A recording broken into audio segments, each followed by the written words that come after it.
as a founder and as a writer, I had learned the power of letting go and passing along and delegating even big moments like that. And leveraging your team of contributors that you've created to scale the business. I think this is a learning lesson for all entrepreneurs, not just those that own media companies, that sometimes you need to get out of the way and do less in order to do more and allow your company to scale. And you need to let go in order to do that, because eventually you want your team to be doing these things, not necessarily you, because you're only one person. Welcome to the Phil with Forbes 30 podcast. This is Phil Michaels, Forbes 30 Under 30 entrepreneur and performance coach. Every year, Forbes names the top 30 entrepreneurs, leaders, and stars in the world. And each week, I bring you one of them to help you level up in your life and business. From celebrities like LeBron James to Kylie Jenner and Cardi B, to entrepreneurs with companies like DoorDash, Instagram, and YouTube, you're sure to learn from the list. Thanks for spending time with me today. Now it's time to level up. Level up.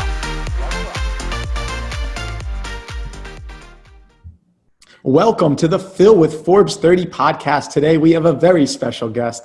She made the Forbes USA list in 2017 for the media category. She is the CEO of Her Agenda, a digital media platform for millennial women. The site provides access to content and community that gives millennial women access to information and inspiration to help them get started or to move to the next level of their career. She won an Emmy Award while she was a field producer with NBC New York and received an award by the New York Association of Black Journalists. She was also named one of 50 founders to watch by Essence Magazine and was one of the people to know by BET. Please welcome my very special guest, Ranisha Bing. Hello, how are you? I'm excited. Excited to have you here, Ranisha. I'm so glad we get to reconnect. Welcome to the show. I'm honored and privileged to have you here. Ranisha and I were lucky enough to meet in Israel at one of our Forbes events and have since come across our paths at other Forbes events. Forbes does it big. They do not hold back at these events and brings inspiring, intelligent, ambitious, and compassionate individuals together on a regular basis. So selfishly, like I was mentioning earlier, I am so glad we get to have a reason, an excuse for me to be able to connect with you and reconnect with the Forbes members. And Ranisha, before we dive into things, where were you when you found out you made the Forbes list? Oh my goodness. I love telling this story because, okay, rewind 2016 was trash. It was literally the worst year for me. Not so much professionally. Professionally, it was starting to pick up a bit. But personally, it was really, really hard, really tough. And as you know, when you're going through personal things, it affects your professional and vice versa. So January 2017, the first working day of the year, I think it was around January 3rd-ish, something like that, 4th, 5th. And it was, I think, a Monday. And I slept in a little bit, to be honest with you, because I'm still coming off that holiday sluggishness, laziness a little bit. And I wake up and my phone is blowing up. This is around like 9 o'clock in the morning. And I look at Twitter and someone tweeted me, "Congrats on making Forbes 30 Under 30." So I literally found out from a tweet from someone else who saw it on the website, because Forbes, as you know, they don't let you know if you're on the list until they publish it. So you literally have to wake up at 6 a.m. and go on the website to see if your name is there. But it's a nail-biting moment. It is. I mean, it's liberating, though, once you find out, and it's validating because you're like, oh, I'm not the only one that thinks this is a good idea. Apparently, exactly. I'm getting recognition from others, too. Exactly. And it was huge for me as a founder because I didn't raise venture capital money. I was bootstrapped. So for me, it was very important to strengthen my social capital and visibility to make sure that I had access to any and all opportunities, because I didn't have the money to, buy my way in. I didn't have the money to hire a robust, huge team. But if I could just get in front of people or let people know that I existed, I knew it would open the door for many, many opportunities, which it did. I empathize with that, and I admire you for the laudable work you did to bootstrap it, because I also bootstrapped it in the early stages, so I totally empathize with that. And who was the first person you shared it with when you found out the news? So this is something I always share with, especially young people in this social media age that we're in. I didn't actually update my social media to announce it until maybe the evening, 5, 6 o'clock, because I'd spent all day emailing my past mentors, emailing organizations and groups that I was part of. I'm a Posse scholar, so I got a full tuition scholarship to attend DePaul University, which is a small liberal arts school in Indiana. It's a very great school. Great school. And I took the time to email those groups. I also emailed my school because I wanted to thank them. They poured into me, and so I wanted to show them that, you know, it was for a reason, that there's a payoff and reward. You focused on giving back first and letting the people know, like, hey, thank you for helping me get to where I am now. Exactly. That's very selfless of you. There were so many emails I had to send. I literally looked up and it was 5, 6 o'clock before I got a chance to post on Instagram and Twitter. I actually still to this day don't know who nominated us. And I had a similar approach. It was a professor. He texted me. He goes, go look on Facebook. And I had no idea what he was talking about. And that's how I found out. Seems like social media is the common thread here amongst Forbes members finding out. That is amazing that you don't know who nominated you. I still to this day. And there's so many different stories about how you got nominated, but I was shocked to learn that some people actually have their PR people pitch them for it. I didn't even know that that was a possibility. There you go. Hey, Anisha and her agenda might be up there next. So before we dive into how it works, take us back to the very beginning, you know, where you're from, where you grew up, and the path that led you to where you are now, ultimately making it to the Forbes list. Yeah, man. It's funny when you read my bio, you say all these other media platforms. I have been featured, I feel like, on every platform except for Forbes until I got to the Forbes 30 under 30. It's the creme de la creme. That's like once you hit there, you're like, okay, I've made it. Yeah, don't need to do any other press. But let's see, where did it start? I'm from New York, Brooklyn, New York, born and raised. And I guess my story really starts when I was 16. I discovered journalism. So I grew up always being called nosy, always loving to read. I taught myself how to read when I was 4 years old before I even went to school. And I never really thought of those things as anything special. Like, people would tell me, oh, you're smart. Oh, you're gifted. I was in a gifted school when I was a kid. But to me, it was just something that came natural. I never thought I could turn it into a career. And it was a journalism teacher that pulled me to the side and said, you're actually good at this journalism thing. You should consider joining the school newspaper. I was not interested whatsoever. He had to really convince me because I did not want to stay after school. And and I had been in the building since 8 o'clock that morning. Why would I want to volunteer my time to stay longer? But I actually finally went, and it really just hit me. This is a career that allows me to be the first to know something, that allows me to be on the front lines of information and to sit down and ask people questions and talk to people, which is something that I do naturally, and then write about it. And that's all I have to do is write about it, and I get all this exclusive info. So that, to me, just set off a spark. I literally hit the ground running. I started my professional journalism career essentially at 16. Because I live in the media capital of the world, I took advantage of that. And also the time period really helped. It was 2005. It was essentially the beginning of the internet like we know it today. There was no Twitter. There was no Facebook. MySpace was new. And there was this new thing called a blog that no one really understood what that was. So I was in a workshop, a journalism workshop for high school students that allowed us to create our own blogs on blogger.com. Created this blog, and even beyond the workshop, I kept updating. I updated my daily life. Like, this is what I did today. This is who I saw.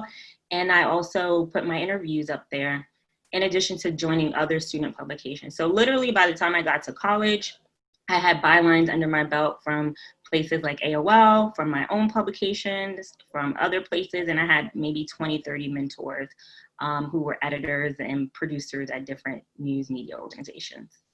Was there someone that you looked up to specifically that you were kind of modeling your behavior after? I know as an aspiring entrepreneur, some of the people you look up to might be like an Elon Musk or a Mark Zuckerberg or a Bill Gates. Was there someone in journalism that really caught your eye as someone you wanted to embody or emulate? Definitely, but I hate saying it because it's so cliche, but it's Oprah. Oh, Oprah's one of mine too.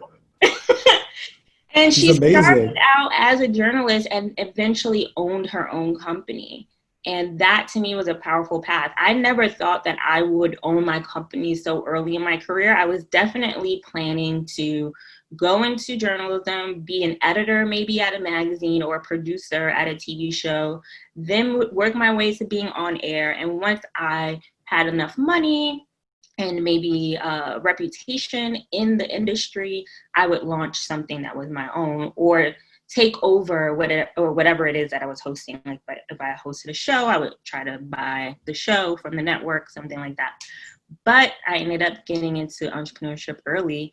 But honestly, if you know anyone who's a journalist or you've kind of gotten into the journalism thing now with this podcast, a lot of the skills for journalism are skills that are essential for entrepreneurship. You have to not be afraid to talk to people you don't know. You have to be able to research rigorously and thoroughly to find the information you need. No one hands you anything. There's a formula, there's a structure, there's a format, but it's up to you to hustle to figure it out and get the information you need and connect those dots. Yeah, So you definitely can't accept no for an answer, and you have to hustle. You have to be savvy. You have to be creative and tactful about how you approach things. You have to be creative, and that's part of being an entrepreneur is solving problems in a creative way that other people haven't done before.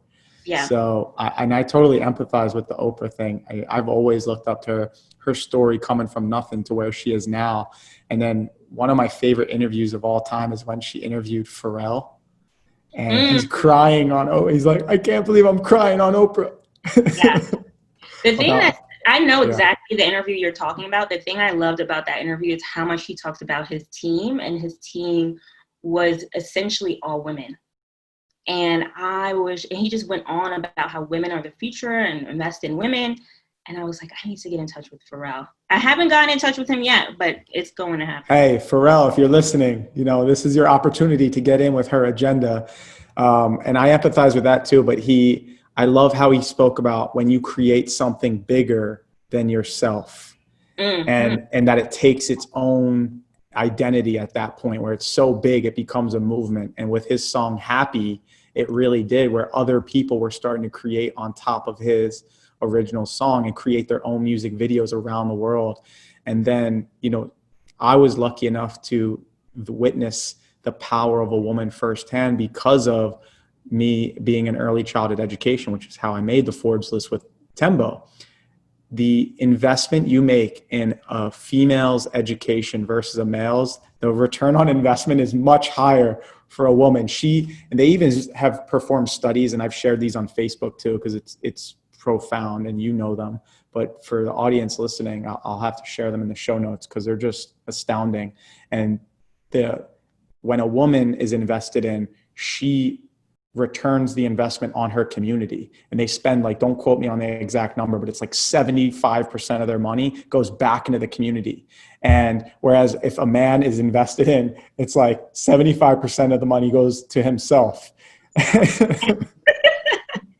Exactly right. I need to take you everywhere because all of the data. And honestly, it's so frustrating that this is the data. It's proven that the numbers don't lie. Women pays off in multiple ways. And still here we are still fighting for equal pay, equal rights, equal opportunity to be even considered for investment. It's really frustrating. But the things that keep me going is going back to what you said about the idea that it's bigger than me.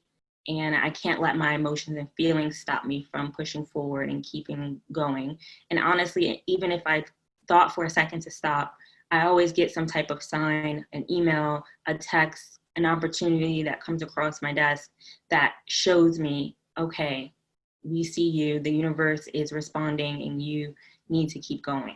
Yeah, it's kind of like your story of how things you said were going down, just how you were feeling, and then boom, you get the Forbes acceptance, and it's uplifting and it's validating, and it gives you that extra juice, that extra boost to go to the next level and take on the next chapter, next obstacle, next challenge. And you're a testament to that. And just like Oprah was an inspiration and is an inspiration for many other people, you're an inspiration for not only women, but I'm sure men as well, and people that want to be in the journalism field. So what advice would you give someone that is maybe was in your shoes early on and is listening right now, and they're wondering, I want to pursue journalism and I just don't know where to start? What would you recommend, knowing what you know now? I would say get as much experience as possible. A lot of people, when they discover they want to tell stories and be a journalist, I see that their first instinct is usually to start their own thing. And I think that there is great value, obviously, in starting your own thing, but you don't want to reinvent the wheel or duplicate something that already exists. But search to see what's out there and what you can join so that you can learn, make mistakes, and build a reputation and build a circle of advisors around you so that when you do go out and launch your own thing, you have that reputation, those connections, those relationships that will allow you to create something that adds value versus adding noise to the space. And something else to really consider spending a lot of time on is just training. Poynter Institute has a lot of training for journalists. You can find journalism professors on Twitter, follow them, because the craft of journalism is really dying. And a lot of that is because people think that they can just get by just, skimming or reproducing content published someplace else and not checking the facts. So it's truly important to invest in training and also get as much experience as possible under people that have a greater experience than you have. So maybe work for others first, get the skills, build the acumen, and then when you're ready, you go out and maybe start your own. And what was that transition for you, that moment when you decided, okay, I'm ready. I'm going to go out on my own. I'm going to start my own media company, my own media platform. And this is the intersection I'm going to focus on. Well, the decision was partially made for me, but I had always been preparing for it to happen. So I started Her Agenda in college my sophomore year. But while I was building Her Agenda, I was still freelancing and working at other media companies. I was a paid intern at NBC Universal. So I went there every summer in the newsroom and kind of just got experience, worked my way up a bit. When I graduated, I ended up working there as an associate producer. So at the end of the term there, they tried to figure out what to do with me because I knew how to shoot video, I knew how to write scripts, I knew how to do everything. And they wanted to put me on the assignment desk, which is a great position, but it wasn't a great position for me. And I know the career trajectory for an assignment editor, and that's not something that I wanted to pursue. So I decided, I'm young. I was 22, maybe 23 at the time, and I was still living at home with my parents, so I didn't have a lot of responsibility. It was a lot of overhead. And I said, I'm going to just try this thing. I'm going to try to make it on my own. I built Her Agenda now for 2 years at that point, and I'm going to try to figure it out and see if I can make something work. Ended up failing, didn't make it work. I ended up going back into the media industry, but only for a brief period, and it was very strategic. I went back to work at the Huffington Post, which was a digital media company. I had never worked at a digital media company at that scale before. I worked at a TV station. I worked at another digital media company, but they had limited resources. It was Black owned, and a lot of Black owned media, unfortunately, they're under-resourced and underfunded. But Huffington Post had just got acquired by AOL. And shortly after that, there was an investment from Verizon. So I was able to see, what does that look like in real time and as an employee there? So worked there for a few months, and then after that, they wanted to promote me. Couldn't promote me because I already had my own website, conflict of interest. And so I had to make another decision. I decided to go with Her Agenda. So there's that. So you were at a crossroads of do I choose safety, security with this big time company, or do I take the risk and venture out on my own? And you had the confidence in yourself to do that. Exactly. It It's was hard. amazing. It was a lot of tears and just uncertainty and having to prove to my parents that I would be okay. But it all ended up working out. I literally lived off savings for a year. I had enough savings to live on. I didn't make money the first year at all. But I was building social capital. I did a bunch of events for my company. We did about an event maybe every month, a panel. And that helped us to build our audience grassroots style and also build credibility in the space because of the type of speakers we would bring. And again, the timing, we were sort of ahead of our time. This was 2015. Now, well, back in 2019, when before Corona, when the world was normal, there was like a panel every day, every week. But in 2015, you would only see panels at big conferences. You wouldn't really see a lot of one-off panels like after work. And that's what we did. I love that. And what was the institute you said is good training for, building these skills, the Joyner Institute? Poynter. Poynter So it's Institute. Poynter with the Y, Poynter. All right, we'll put that in the show notes for those listening that want to touch up their skills. And, what I've been doing is studying like a Barbara Walters, Oprah, Howard Stern, Joe Rogan, some of these big time interviewers. I mean, look at Joe Rogan just landed the $100 million deal with Spotify to move his podcast over from YouTube to Spotify. So it seems like journalism is maybe making that transition back into the real world and the mainstream, where people are now having their own voice, their own platform, or a different platform than maybe the mainstream media offers. Have you been able to take advantage of some of that? And what do you foresee for the future for this? I do think that finally that the public, and especially I would say the tech industry, because they have the most resources to invest into media startups, they're finally seeing the value of a media company. When I first started Her Agenda in 2008 and said that I was starting a media company, they wouldn't even really let me call it a startup. They were like, what is this? This is a blog. Like, this is not a company. I'm like, no, this is a media platform. This is new media. But you now had to educate them and sell them. Yeah, now because of platforms like BuzzFeed and the success of it and how it grew in scale, they could see, okay, media companies could scale.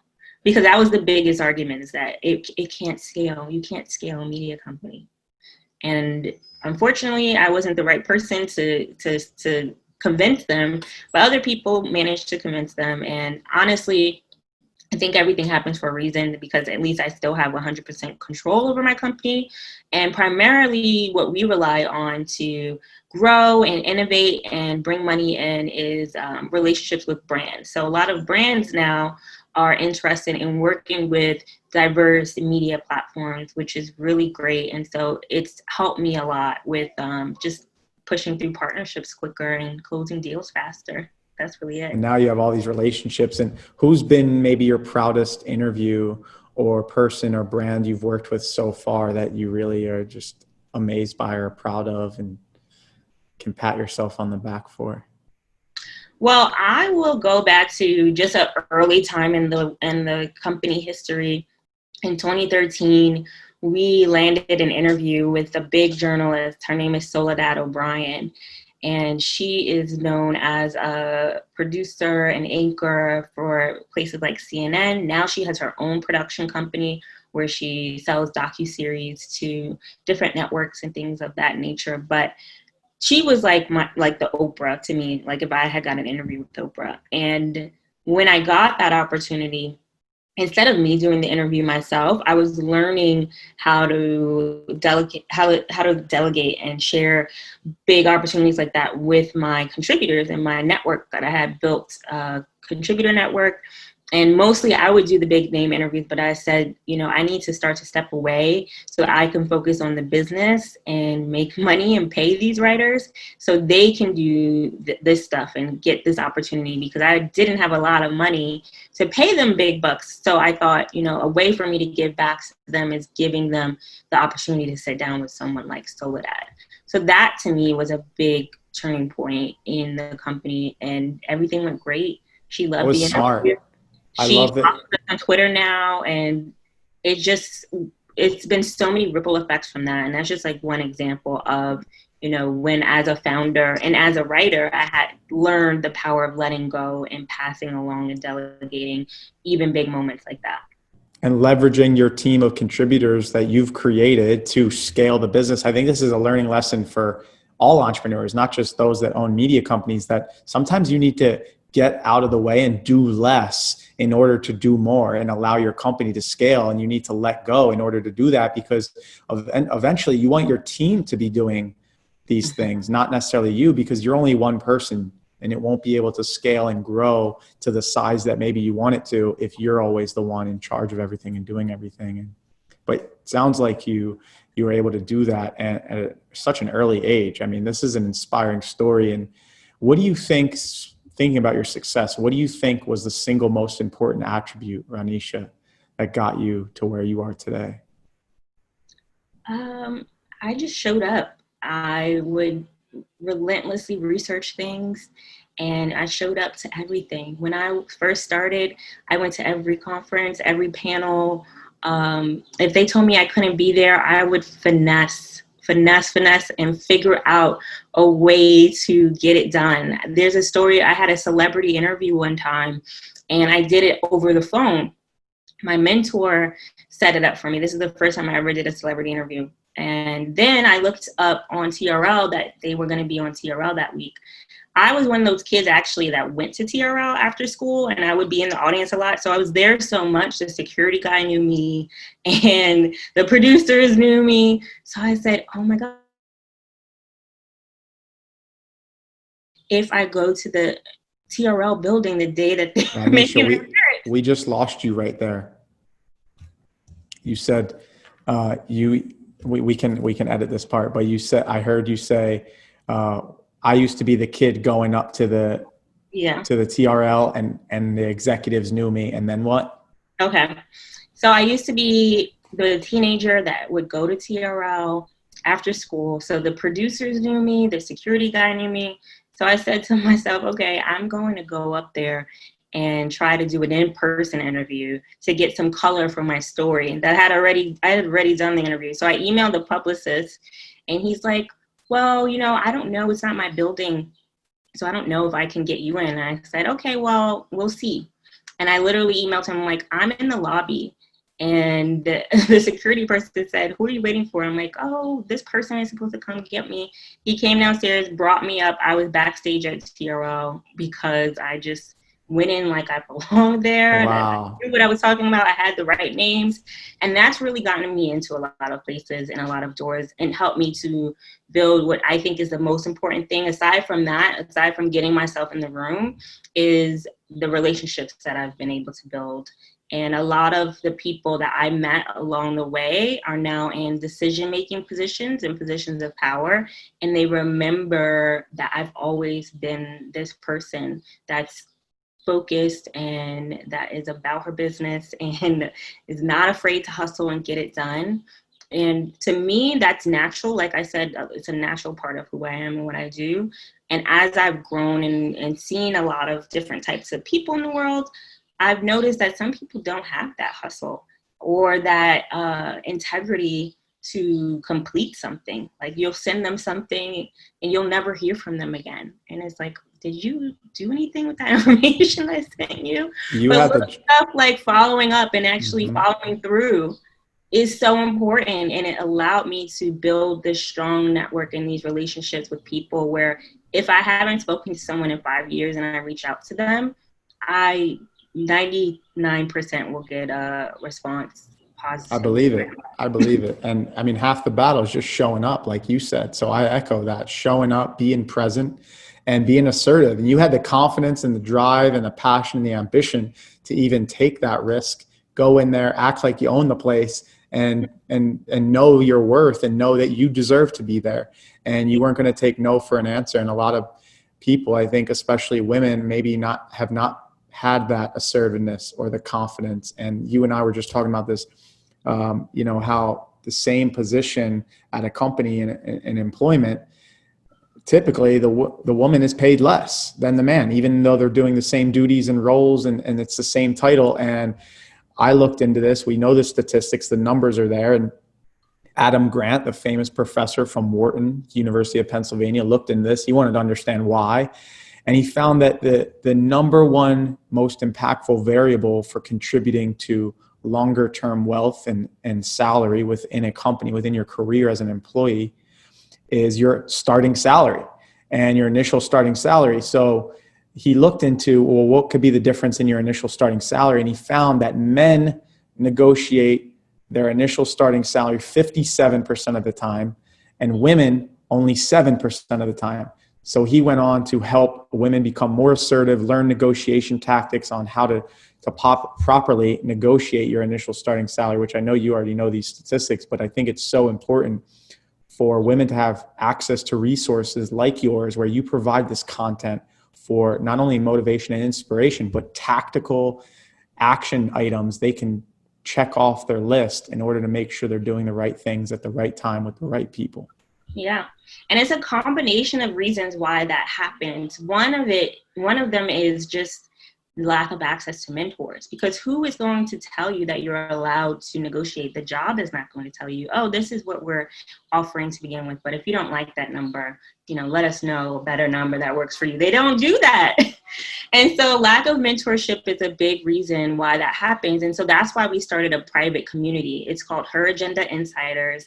And our readers can essentially opt into this paid network. It's a value add item that we have, where it allows you to get access to peer mentors. And so if you get a job offer and you're like, hey, I just got a job offer from XYZ company, this is the offer, what do y'all think? And you get to, in real time, bounce ideas off of other people, work on what you should say, what your script is, because a lot of it is just not even knowing what to say or how to phrase it. That really plays a big role. What's also important to note is that a lot of states are recognizing that this is an issue that really has a ripple effect, just that starting salary and how it impacts the next job and ultimately your salary across your career. So they're passing laws that make it illegal now for employers to ask what your salary history is. I love that. Because often they base the salary based off of what you made at the previous job. Mm-hmm. That's smart. And I love that you've created like your own little private board of advisors, your own private inner circle where you can, bounce ideas off of each other, or look to someone that maybe a few years ahead of you, but has gone through a similar path at an earlier age. How do you get access to that? How do they apply if they're listening right now and they want to join? Go to heragenda.com. There's a button right on the top right that says subscribe. Click on that and it leads you to an application that allows you to submit to be a member of this community. Boom. There you go. And, thinking about the success and on the flip side, what about lessons what do you think is your biggest lesson, Ranisha, during your journey, knowing what you know now that you wish you had learned from sooner? Wow, that's a good question. The biggest lesson that maybe you wish you had learned from sooner that you now know. The biggest lesson that I wish that I learned sooner was to build my team earlier. I am a solo founder, so the first 3 years of the company, it was literally me doing everything. And I got lucky because I was so active on social media that people came to me and said, hey, I want to write, I want to do this. So it wasn't as if I said, I'm going to hire a contributor now and put a link out. It literally was just people seeing that this existed, and it seemed like it was just me. So let me just raise my hand and see if she needs some help over here. So I would have been a little bit more intentional about doing that sooner and actually asking for it and setting my criteria. Versus like letting it happen. Just especially if you're a sole founder, because being an entrepreneur is already a lonely world, and then having to be a sole founder is also hard. I was lucky I had co-founders, but I can't imagine having to endure that up and down, ebb and flow in the early stages of building a company. So I commend you for that. Has pros and cons. The co-founder thing is a whole other. Yeah, of course. I mean, you got team dynamics is a whole nother discussion, which we could talk about. But I mean, speaking of people that were on your team, when you think of maybe the most pivotal people in your life to help you get to where you are now, who was your coach, your mentor, those most pivotal people? I would say the most pivotal, I can't even talk. I would say the most pivotal person early in my life is a woman named Ty Beauchamp. She's also a journalist turned entrepreneur. And she always says she's a accidental entrepreneur. She never really wanted to be an entrepreneur. But she's someone who I met when I was, again, 16. She was 26 at the time, an editor at a magazine, and didn't really know me from anything, but she literally looked at me and she said, you are equipped. You have everything you need to do what you need to do and manifest your purpose. And she was like giving me Oprah energy and pouring into me so much. And I never had that before. So that was just really pivotal. Another person that is really powerful in my life, I call her like my career fairy godmom, is a woman named Rachel Sklar. She started a network called The List, which is a community of powerful women in tech and media. And that has been sort of like my secret weapon and how I get to get into these rooms that I never would have been in and get access to opportunities to grow and partner with brands I never even thought I could. So really it's pivotal to have these types of people in your life, people who can speak your name in rooms that you're not in and really make things happen for you behind the scenes. And that happens by you building your reputation and putting in the work so people know that when they bring up your name, it's going to make them look good. Because that's really also important. You have to make that person look good and they have to trust that you will. Yeah. What's the value that they might get in return? Because their word and integrity are on the line too. So they want to look good too. And it sounds like you had a good team of people fighting for you in your corner and wanted to see you win and succeed. And that's so important. Yeah. So I echo that. And, I'm thinking about asking Ranisha as my little mentor for interviewing right now, since I'm new to this. What are like 3 maybe tips, or what are the things that you should absolutely not do in an interview or when you're in media that are like your go-to hacks or tricks or tips for, like, should you not hold your hands a certain way? Should you not look in a certain direction with your eyes? Is there any hacks that you can give me or tips or tricks as new into the journalist game? It's funny because to me, I do the interview stuff without realizing it. My friends always tell me, stop interviewing me whenever I'm having conversations. But some basic stuff that I think a lot of people overlook is just the importance of research. That research part is so important. And what I like to do is people who are in the media a lot get asked the same questions all the time. So what I like to do is actually look at those interviews and look at their responses.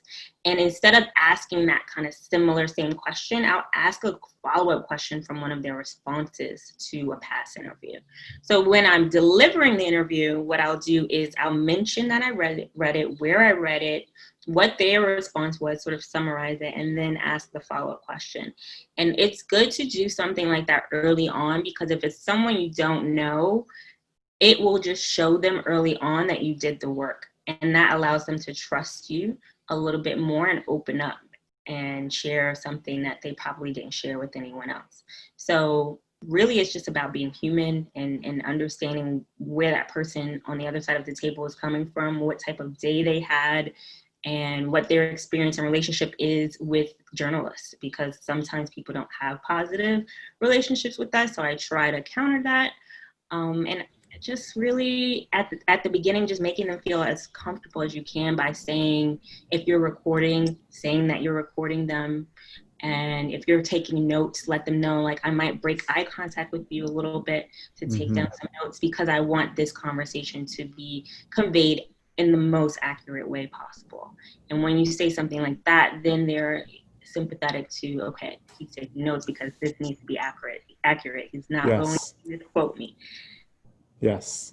Good. Did I get the Ranisha stamp of approval? You did. You kept the conversation going. I wanted to go on a tangent once or twice, but you cut that off and just went on to the next question. Perfect. Which is something that's important too, to keeping time and being sort of like a moderator in the conversation and not getting lost or letting the person go off on a bunch of different tangents. Well, speaking of timing, this is perfect timing to segue into the conclusion, which is something I like to call the under 30 seconds round, or I'm going to fire off some questions, just answer with the first one that comes to mind. You ready? Okay. What is the book you've gifted more often than any other book, and why? It is Eliza Litt's book, Leave Your Mark, and it's because it's a really detailed career guide for women specifically, and I give it to all my interns. Boom, there you go. What's one of the best investments and one of the worst investments you've ever made, and why? The best investments I've made is in my team. I have a small team, but they get a lot done. The worst investments I've made is in some past web designers that I've hired and developers. It's very hard to find a good developer. So I've went through some horrible experiences. I think we can all empathize with that. And I recommend angel.co for finding good team of developers. They're all like people that want to work for startups, and it's really helped. 3, what's the most impactful thing you do in your morning routine, Ranisha, and the most impactful thing you do in your evening routine? The most impactful thing I do in my morning routine is gratitude. I write down 3 things that I'm grateful for every morning. And the most impactful thing I do in the evening is yoga and wine. I feel like that's been a common theme with COVID happening too. Yoga and wine pairing together at night. Second to last one, pretend you won the Peter Thiel Fellowship and you were going to get money to start a business instead of go to college. What's the very first thing you do to start your new business? I would buy a building and create my headquarters there and have the bottom be a community co-working event space. Boom. There you go. We might see this come to fruition soon. Maybe that's your next chapter. What's something you never knew you needed? What? These questions, man. And I know like you shared them with me, but it's hitting me in a different way in the interview. Something I didn't know that I needed. I would say something I didn't know I needed was discipline, and the understanding that what motivated me when I first started wouldn't motivate me now. I've been doing what I've been doing for a very long time, 12 years running this company, over 12 years being a journalist. And I've sort of had a aha moment maybe a couple years ago that, okay, I need to find something new that's going to motivate me to continue to do this work, because it's not the same as when I would wake up and just like jump to my computer. Now I'm like, sometimes I'm not wanting to open my computer, to be honest. So passion and that's only going to take you so far. So I've had to really work on developing discipline. Mm-hmm. And that's something that I didn't think that I would have to do. I always thought passion would take me through. Passionate, I built this, but it really is about discipline. I love that. And it's like when you climb Mount Everest, you get to the top, you're not done. what happens is you see, oh, I want to climb that mountain next. I want to climb that mountain next. And so it's picking these new goals to work toward so your passion does continue, and it's ever changing. It keeps it fun. It keeps it exciting. It keeps your enthusiasm going, your energy going, because it can get boring and monotonous over time. And I've learned that progress equals happiness. And so you need to keep changing your goals and looking for something new. And I think it's why Zuckerberg picks one goal per year and just works on a new goal every year. It's pretty cool. Well, Ranisha, thank you so much. What's that? I said, I need you to be my mentor now. You have all these nuggets. Sign me up. Well, Ranisha, thank you so much for being here today. Before you go, what's next for you? What's the next big goal, milestone, or bucket list item you want to achieve? My next big goal is writing a book. Wish me luck. We'll see. Maybe next time we talk, I'll be able to talk about this book. Oh, I love it. We're already scheduling episode number 2 with Ranisha.